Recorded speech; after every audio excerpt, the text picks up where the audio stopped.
The first thing we have here is Heihachi just angry as hell, man. Like, he looks like he's about to kill his son. Spoilers. But anyways, he also has these weird silver teeth in the intro. And no joke, this actually scared me when I first saw it as a kid. Kazuya managed to beat the devil side of him, and now he's walking away.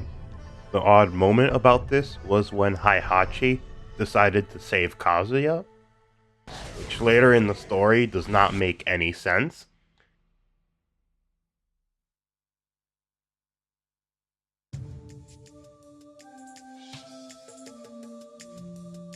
At least for me, the ending symbolizes that the devil wasn't the evil one that turned Kazuya bad. Kazuya was always destined to be evil, and he's worse than the devil himself.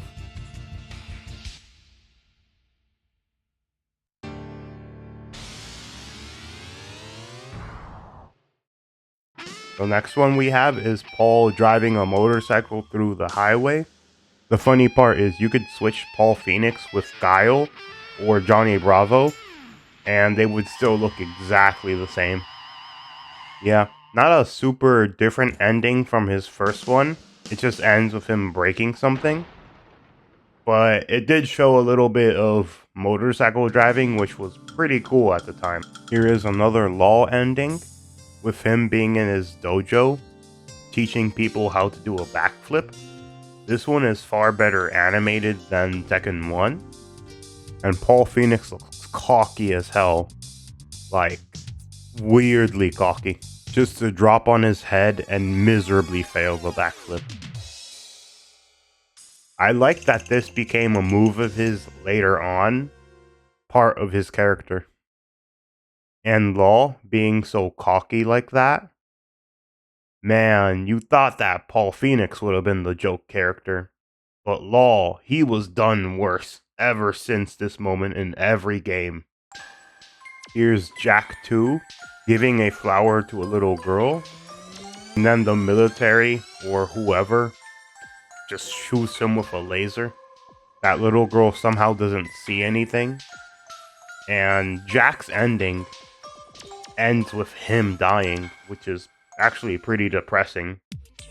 You work so hard on the character just for him to die to a random laser. This one, Nina going to her father's grave, it adds a little bit of backstory to the sisters. I like this one just because it doesn't show them as just two chicks fighting for no reason at all. Them putting their grudge aside to give their father flowers and respect was a nice enough gesture.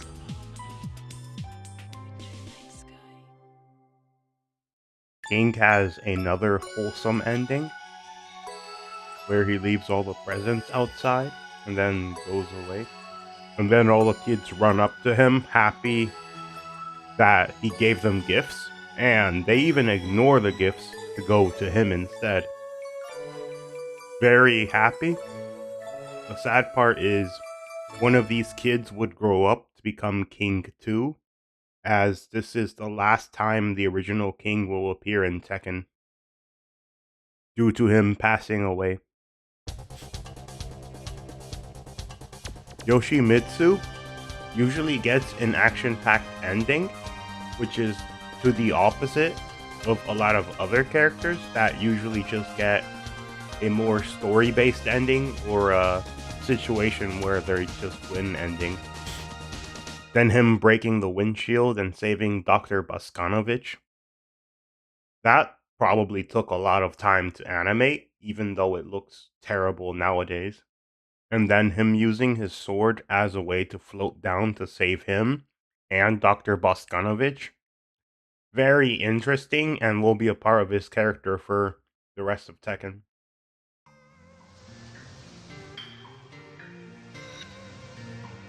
For Wang's ending, he's giving respect to, I guess, his dead friend in a tombstone, and then takes a sip of fear, as his time left on Earth is much short, and he's just waiting for to be able to meet his friend.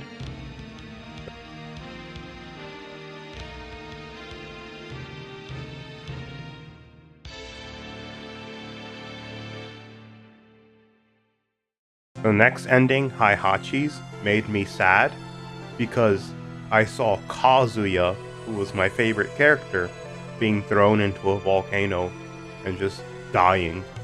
And then Heihachi leaves on his helicopter and does that smirk. It must have sucked for a lot of Kazuya mains at the time to just lose their character like that and have him just be dead in the next game. Since my first game was Tekken 4, knew he died, but I never got to experience probably the pain other people felt when their favorite character died and they had to switch to Jin.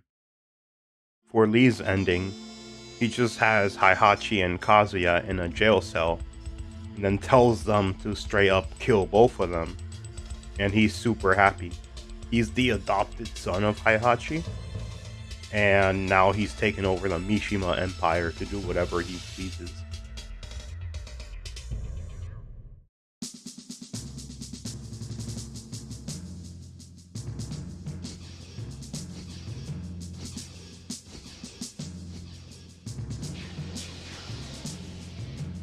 Here we get Metal Jack just flying away and losing a bunch of screws.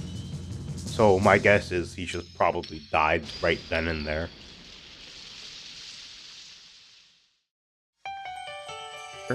Here we get an ending with Michelle showing us a kind of giant coin that later gets used in Tekken 3, where she throws it into the river to stop Heihachi from succeeding with his evil plans.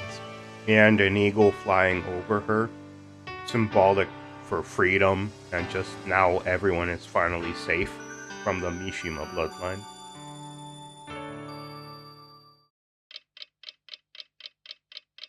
Armor King shows his heart beating and getting weaker, and then he coughs up blood. Everything around him becomes dizzy and blurry. What was sad about this was he was King's greatest rival, and he put aside their rivalry to help King go back to his prime where he would help out children and he wasn't a drunk. And both of them sadly died in this game. Both their legacies will be continued through other people. Here they give us Anna in a shower scene, which was definitely for sex appeal. I guess they couldn't think of anything better to do with her, so they just gave her this.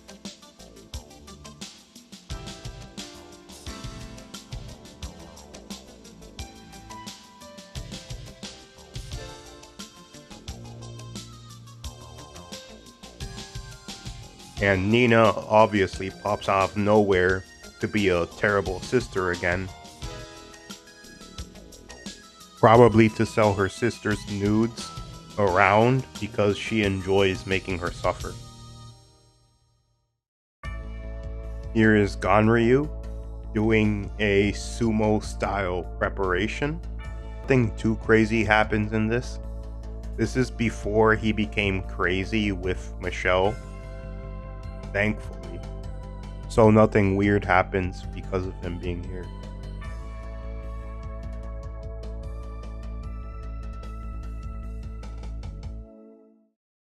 Here is Heihachi teaching Kumo 1 how to fight, as well as basically the same thing happened in the Paul Phoenix ending where he was training in a dojo, doing everything the same. Except this time Kuma hates Paul Phoenix. Literally just there to give Paul Phoenix a rival, because they probably couldn't think of anything else to do with him. I'd consider this ending the laziest ending of all of them, just because it is almost a exact copy paste of the other one. Here is Kunimitsu doing katana practice. Not something super amazing, but it gives her character at least some interest.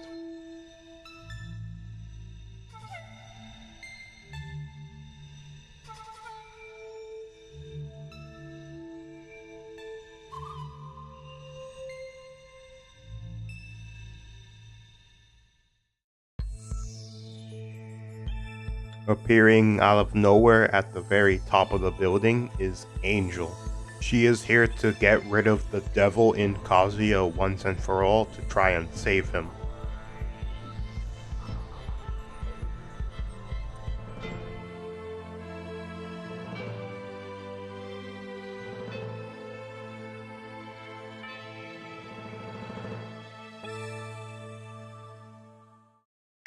Here is Lee, the police officer, showing a bunch of dynamic shots and then showing a target at the end, saying the end. I'd say this one's pretty cool just because we haven't really seen a lot of gunshots in Tekken, so cinematically this is pretty good for the time. I especially like that instead of just making him hit the middle every single time and have it be kind of predictable, they instead made him write the words "the end." For June's ending, she has very holy music playing around with animals everywhere. Her arriving from the bus, feeling so happy and in tune with nature.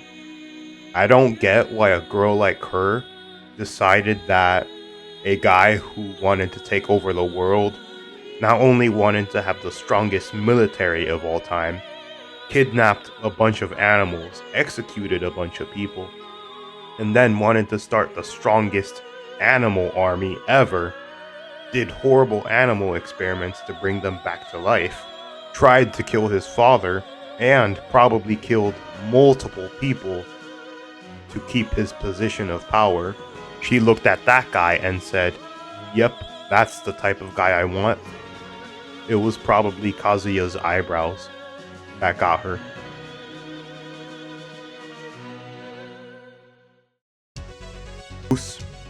With pretty inspirational, upbeat music, training in front of a kid, and then giving him a thumbs up.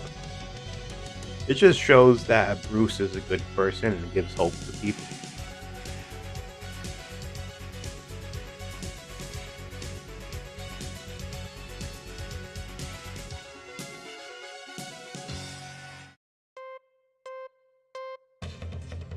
Here is Roger in a giant pack of kangaroos that Kazuya kidnapped to try and make an army of. Kind of like how Roger's a fighting, boxing kangaroo. He wanted to make the others the same in order to keep control of everyone and everything.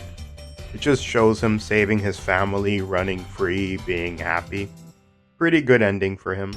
Here is Alex, an experimentation that Kazuya helped bring to life. Just him running around, looking at his ancestors, and being happy. Not a bad ending.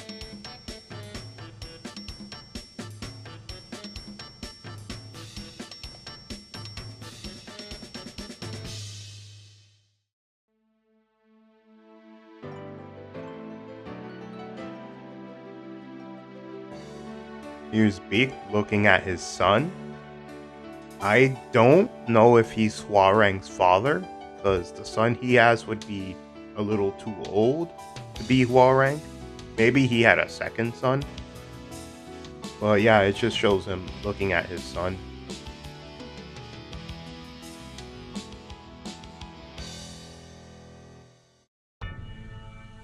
And lastly, we have is Tekken 2 Devil, also Kazuya. And they changed up his design, where before he looked a lot like Star Platinum, now he looks a lot more like a regular interpretation of a devil. Just with Kazuya's hair, or at least kinda similar to it. And that was every ending for Tekken 2. So, yeah, just do whatever you want now.